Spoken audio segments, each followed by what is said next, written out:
Okay, so today I've never done this before, but I'm going to do a little demo, and I'm going to throw a vase and some mugs.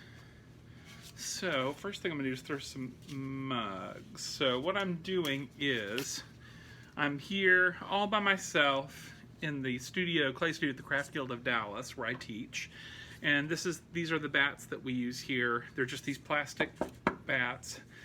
But over time, the little bat pinholes in them get worn out and they get too wide. And when you try to throw with them on the wheel, they click and move and do all kinds of things. So what I do when I use these is I take some newspaper, which we always have around the studio. I just get it wet in my throwing water here, and I just place the paper over the bat pin. So anytime you have a bat that the holes have worn out and gotten wide and it's making your bat rattle and move on you, makes it really hard to throw. And so you can just put the newspaper over your bat pins,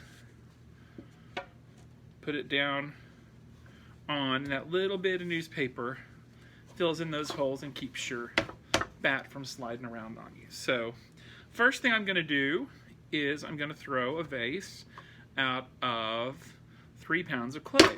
And this is just your run-of-the-mill cone 10 stoneware.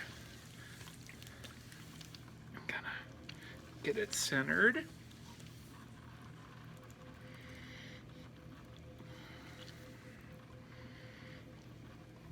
Just coning up and pushing down to center it. Pull it up to form the cone and push it down into the center, down and in, down and in. So pull up into a cone, push down into the center.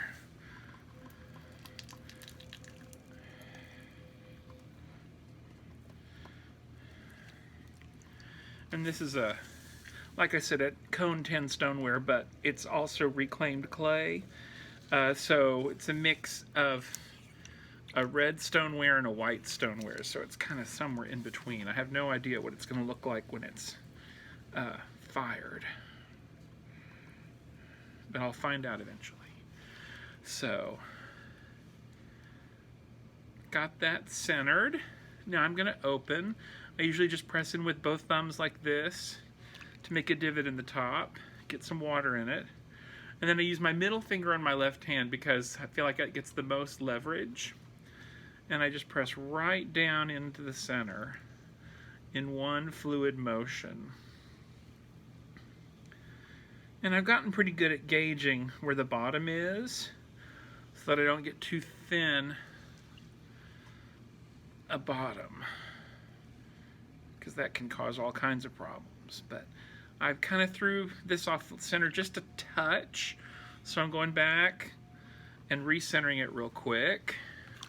And then at this point I like to use a sponge. I use a mud tool sponge in my right hand because that's how I learned, and I feel like it keeps the clay hydrated and it gives me more of an even surface area in my right hand.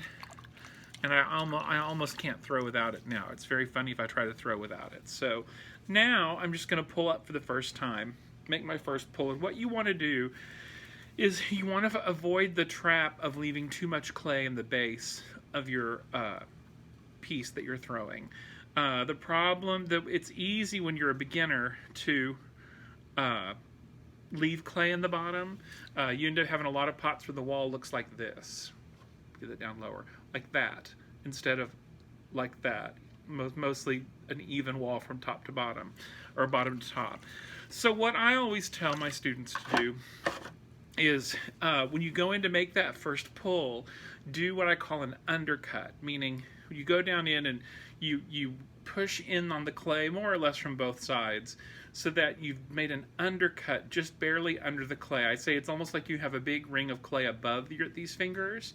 You make a little indentation or an undercut, and then that gives you this clay above your fingers to pull up. Like if this is the clay, you go in, you make this little indentation, and then you pull up and pull that ring of clay smooth until it's a wall. So that's basically what I'm doing. I do my undercut fairly even from both sides. I always think of it as more from the inside, but it's from both sides. And then as you pull your wall up, you lift your hands up and in. You do this so you make a cylinder and not a bowl, because centrifugal force is not our friend, and the taller you get, the more centrifugal force wants you to go out, wants you to throw out rather than up. So I always say think of it as up and in. If I was going to be exaggerated, I would do that. So I've done my first pull. I'm going to make that undercut in the bottom again. Then I'm going to pull up and in.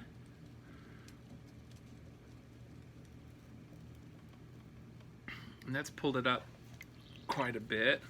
Now I want to collar in because it was trying to pull me out. So I'm collaring that in, getting it wet. I'm going to do another pull because I still got, whoops, it's a little dry on the inside. If it's too dry, your hand will pull it off, pull the clay off center. Do another undercut and pull up.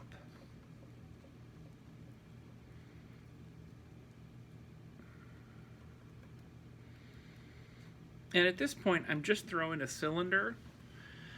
I just want to get the wall as even as possible. So I'm probably giving it a little more pressure on the bottom as I come up, and as I'm moving toward the top and the clay is getting thinner between my fingers, I don't give as much pressure because I want that wall to get even. So as I'm coming up, I'm real careful to let the pressure off between my hands and just try to get as even a wall as possible.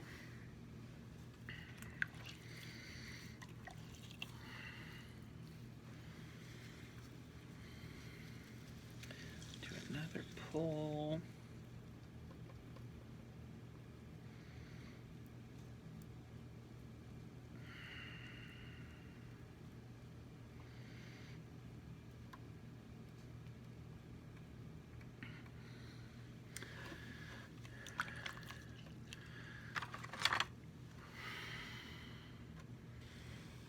That little bit in toward the bottom just a touch. I probably got a little overzealous with my pressure there.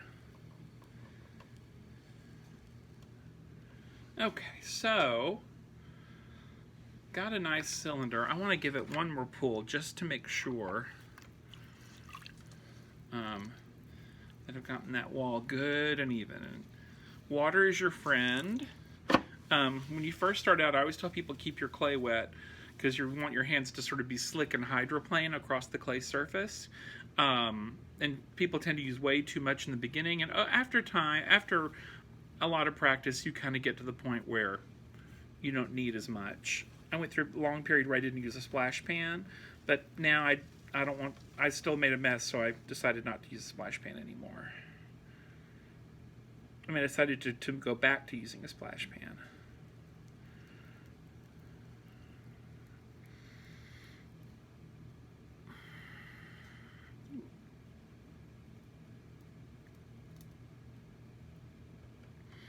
Okay, I think that did pull it up a little higher. Gonna just collar in a little bit because it got a little wobbly. And pull that rim in a little bit. And use my flexible metal rib to kind of straighten things out.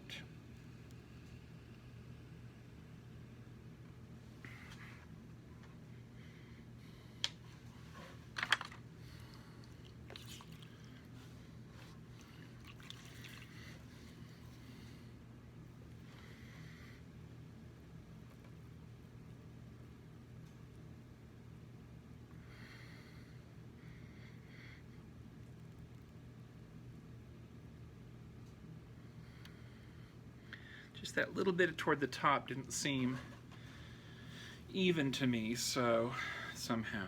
Okay, so we've got our basic cylinder thrown.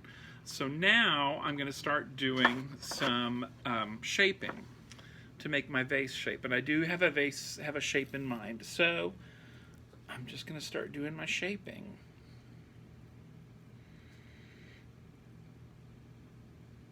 And I'm just pressing out with my inside fingers, coming back in.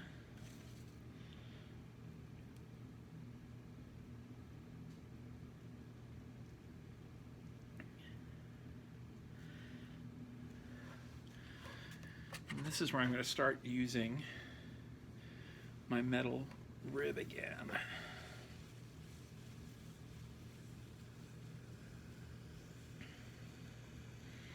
Because this is going to help a lot to get a nice fluid curve. Because curves can be really hard, especially a subtle curve, can be really hard to throw. And flexible metal ribs really help you find that nice even curve. So I'm kind of using the rule of 3/4. It's a design rule. So I want my neck to be the top third and the body to be the bottom 2/3. So I'm going to do a little shaping with my neck. Do a little collaring.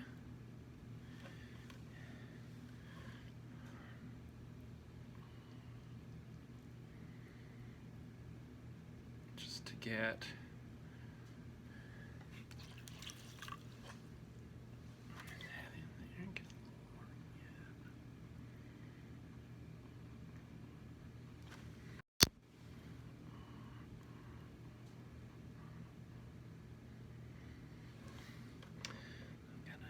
even that up a little bit.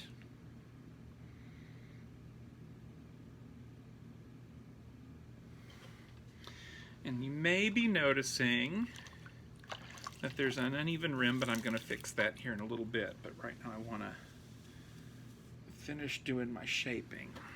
So for that, what's going to help is I'm going to use my sponge on the inside, because again, it keeps things hydrated, but it also gives me a little more even surface area. So I'm going to very carefully put my hand in here, which I'm not thrilled about doing. And I'm going to have to use a tool here in a minute. Okay.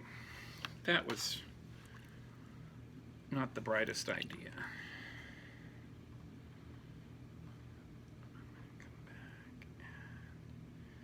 Even that out.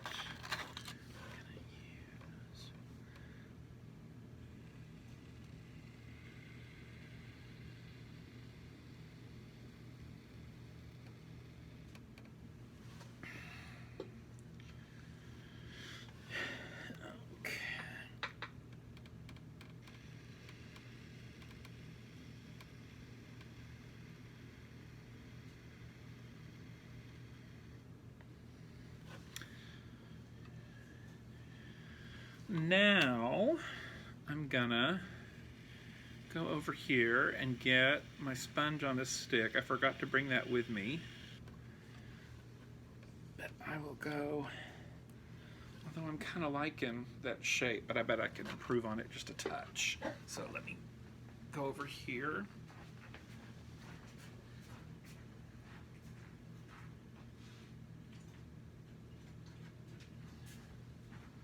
I have 2 sponges on a stick. I have this one that's just a chopstick with a round sponge on it that I've used a rubber band to attach it. This I use to swab out the insides and the bottoms of my pots. You don't want that water to stand in there too long, because it will make the bottoms really mushy, and when they dry, it'll crack. And then this one's a slightly different one. I use it for shaping. And so that's what I'm going to do right now. So I use it as a throwing stick. So I go in here, I'm just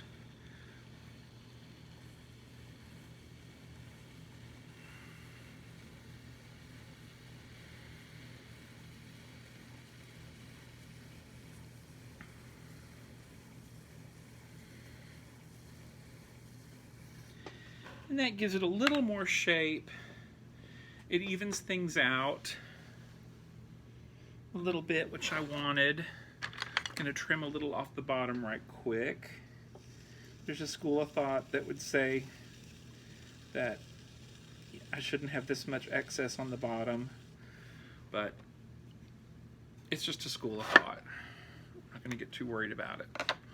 I can recycle that clay and use it again in something else. I can re-wedge it into something else, which I will do. So, not to worry. Here's my wire tool. That's what I was looking for. It's got some dried clay on it. And I just do this. And that's done most of your work for you then right there.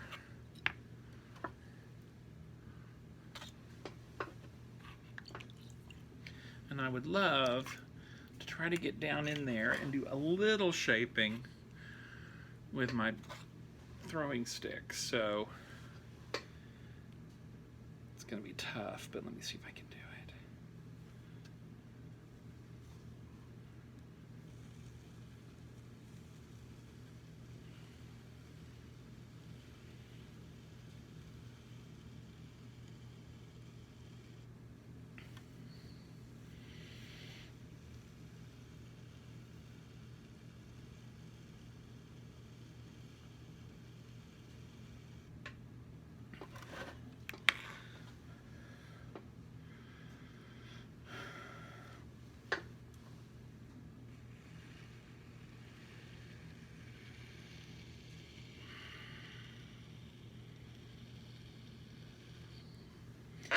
Kind of pulled it a little wonky, didn't it? I'm not going to get too worried about that.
I'm still working on that curve along the side.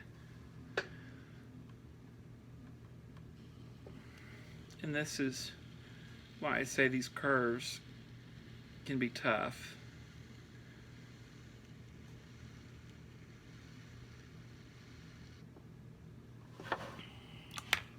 Especially if you want to get it just right. Now, this vase has gone a little off center, but you know, I'm not going to get worried about it because once the wheel stops turning, it doesn't look wonky anymore. And as far as I'm concerned, that means it's centered. So, not going to worry about it. So what I'm going to do, so there is a little bit of a uneven rim. So I'm just going to, all I'm going to do is just take my needle tool and, pull that off of there. It's very soft clay. But there we go. And then, the fact that the clay is so soft makes it a little tougher to throw. I have to be a little more careful.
I don't know. There's something about this right here that's bothering me, but I'm not going to obsess over it because I have other things to show y'all. Just cleaning up the bath / wheel head. Cleaning up that rim a little bit. I lost my chamois, so I need to get a new one, so I'm kind of trying to make do without it.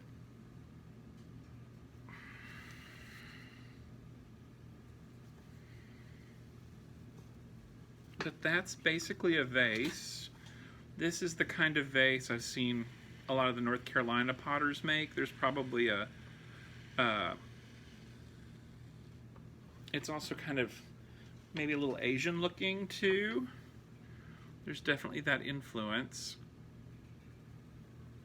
believe it or not, in contemporary North Carolina pottery.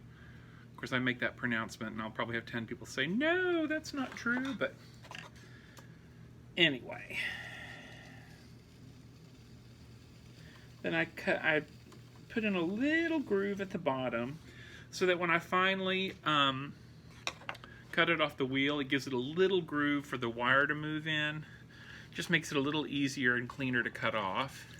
Then I take my fluffy sponge on a stick, if you want to call it that, and go down in here, clean these out, just sopping all that water out of the bottom.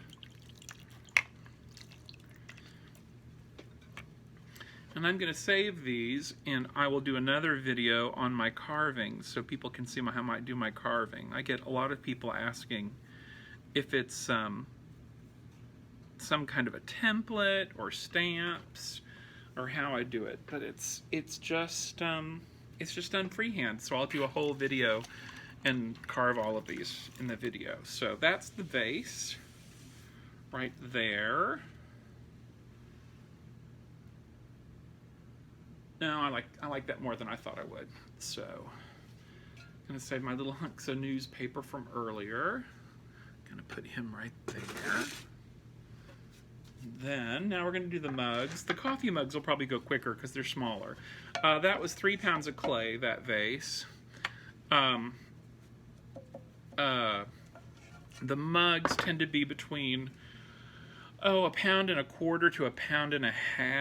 £1.25 pounds leaning towards £1.5 pounds. I like a substantial mug.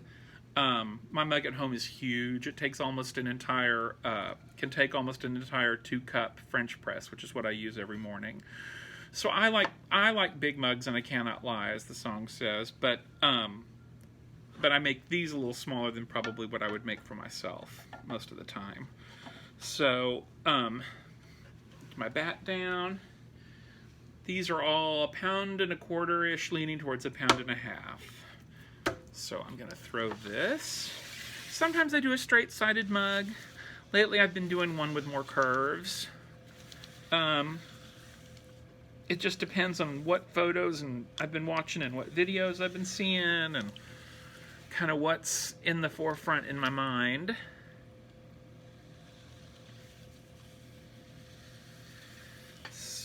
Just getting my clay centered up, and then opening up my clay, squeeze a little water in there to get started. Maybe still moving my wheel pretty quickly, but I'm definitely slowing down, and I'm just getting the basic body thrown fairly fast. And again, whoa, wobble wobble. I'm making that, always pressing down and out with my finger to make that little ridge, to make sure I'm not leaving clay in the bottom. It's real easy just to do this, and that's what gives you that. Or do this, and that's what gives you that. It gives you instead of that with your wall of your piece. So whoops, that's a little dry on the inside.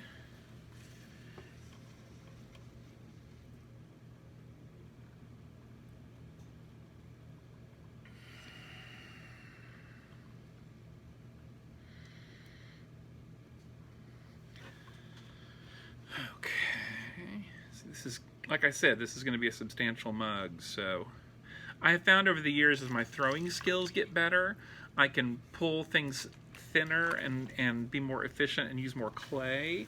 And so I find that I don't need as much clay as I once did for certain things. So I'm probably approaching that with these mugs at this point. And I'm just pulling this up, making sure I have as even a wall as possible. And then I'm gonna pull this in a little bit. Actually, I think the model for this particular shape that I've been doing lately is probably Robin Hopper. I have a mug that I recently bought of his. I bought it off of eBay. I sadly did not buy it directly from him before he died, but I bought it off of eBay, and it is very similar to this shape.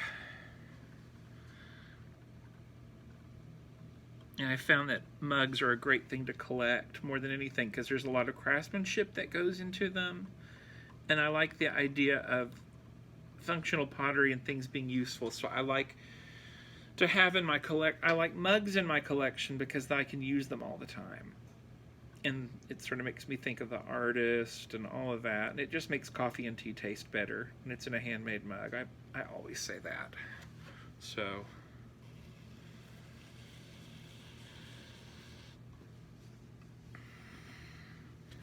I'm just making this shape right now.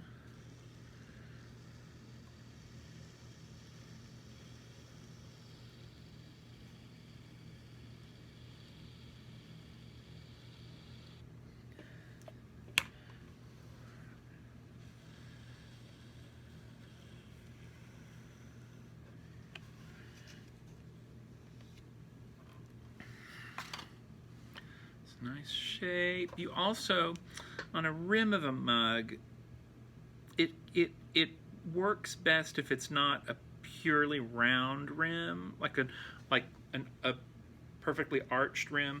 If you can make it sort of at an angle, peak at an angle that's sort of the shape of your lips that they would make as they go around the rim, it actually makes it easier to drink out of, which is a nice little sort of functional touch. And it's something I try to do. I'm not always successful at it, but I try to do that. I was being very conscious today on this one of keeping my rim just thick enough that I could do that.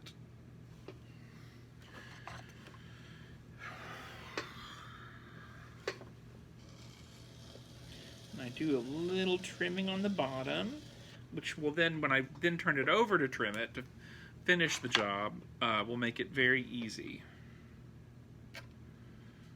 That little tiny bit of clay, no big deal. That sponge good. Then I use my sponge.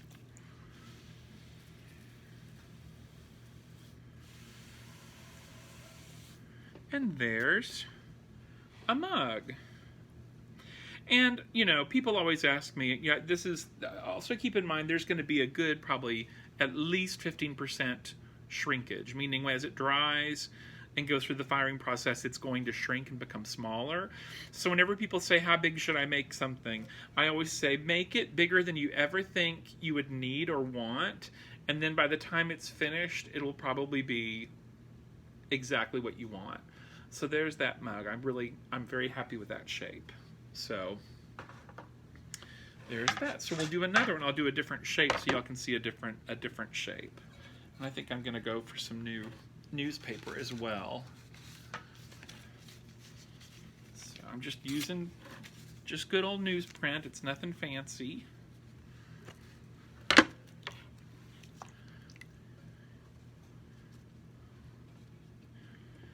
there, put that there. If I didn't have this, I would really be fighting this bat because it would be moving on me the whole time.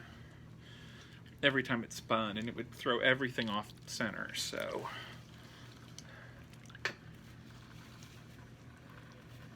And these mugs, like I said, I'll do a video showing my carving that I do when they're a little drier. It's something called leather hard. And I'll do a video showing me pulling handles on the mugs, which is kind of interesting.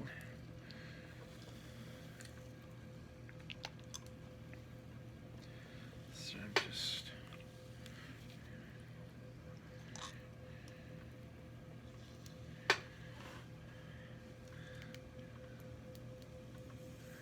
opening that up.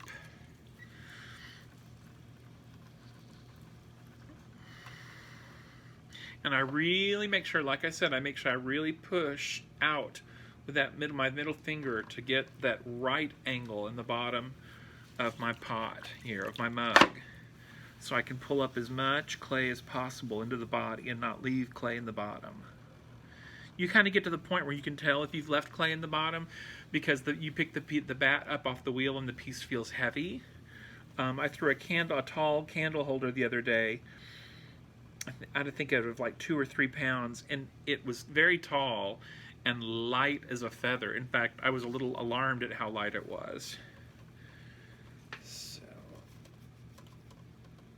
but I kind of, if it's, I like things to, the light is a sign of good craftsmanship, but at the same time, I don't want my work to be so like delicate and paper thin that people don't want to use it. So. But with stoneware, I feel like you can only get so thin before it starts not wanting to cooperate with you anymore and get too soft and you can't work with it. See, and I'm even pushing out on that bottom, down in the bottom just a little bit to not only to stretch that out, but just to give the mug more the shape I'm looking for.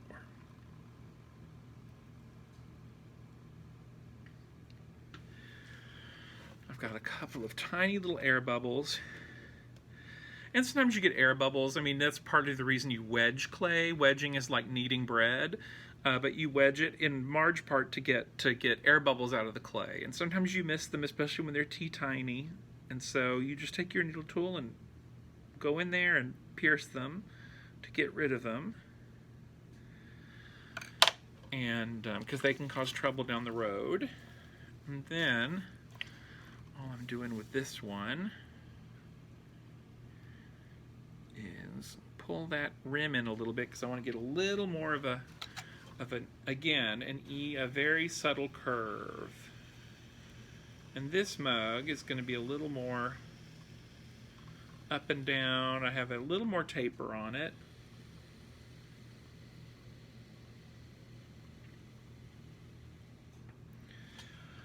Like everything I make, it's going to have my signature carving. There's very, very little that I make that doesn't have carving.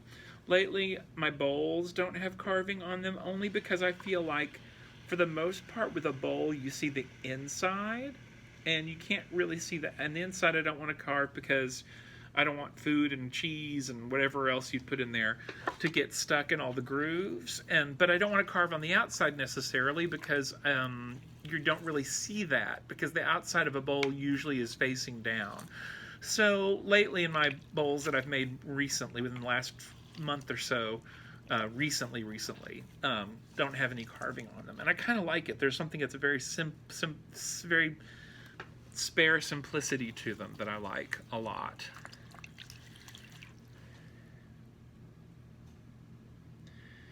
And I feel like my forms are pretty simple because the carving takes up a lot of your eye. So I feel like it's a simple form with a lot going on the surface, as opposed to a busy surface with a busy form with busy surface.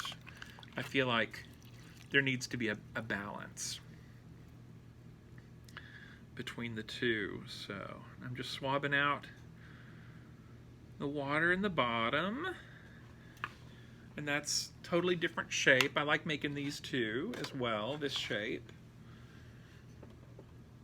And cut that little bit off on the bottom, which will make it easier to finish the trimming later.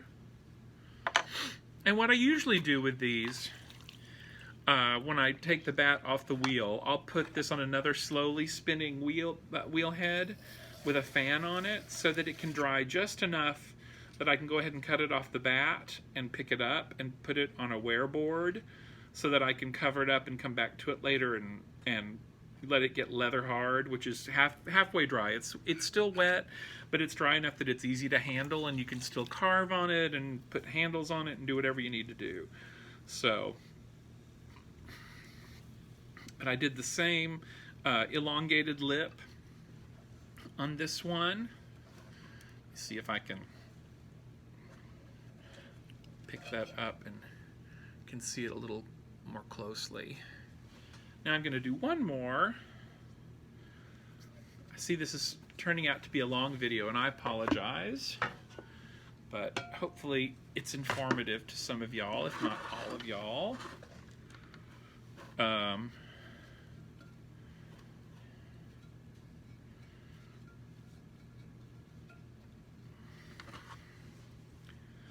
do one more, and I'll do a different, I'll even do a different kind of shape for this one. So there's 3 different shapes.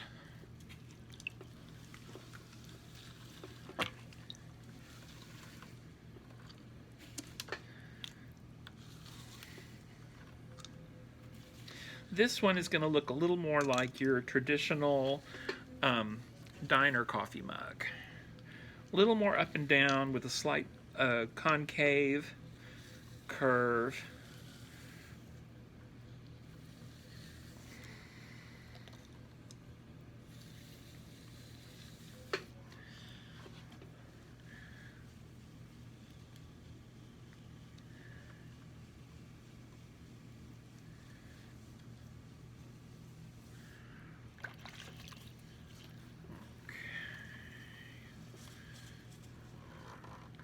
Pulling up those walls, making sure I'm getting that right angle down in the bottom or that groove down in the bottom so I can pull up a lot more clay and not let it get wasted down there.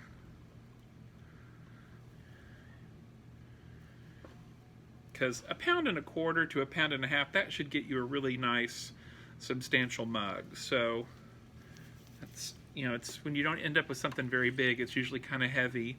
And depending on what you want, if you're making them like for a restaurant or a breakfast place, you actually want it to be thick because they really take a beating. And you really kind of want it to be heavier and on the smaller side. But you're making them for just for using at home. They're usually not going to go through the same beating.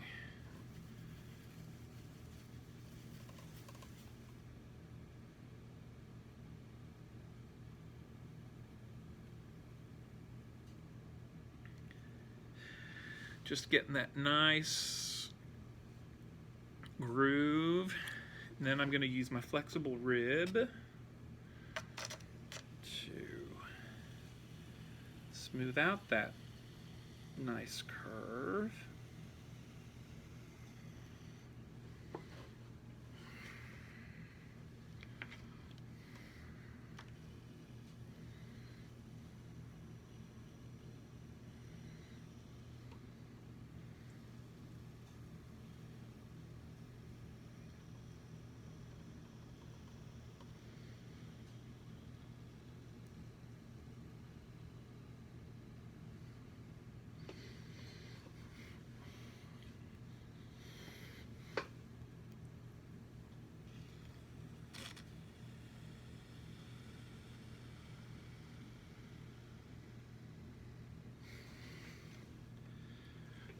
Give it a little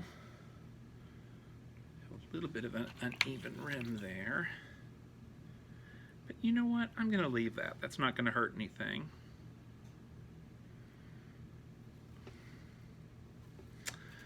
And that was a quick one to throw because it's pretty simple. A pretty simple shape. And then when it's leather hard, I can cut it off the wheel and kind of clean it up a little bit, the bottom up, and then do my carving. and I do the carving and then I put the handle on. It just seems easier to do it that way. I haven't figured out a way to do my carving and have it look the way I want it to. I guess I need to stop and think about that some more. But it's easier just to do the carving beforehand and just attach the handle.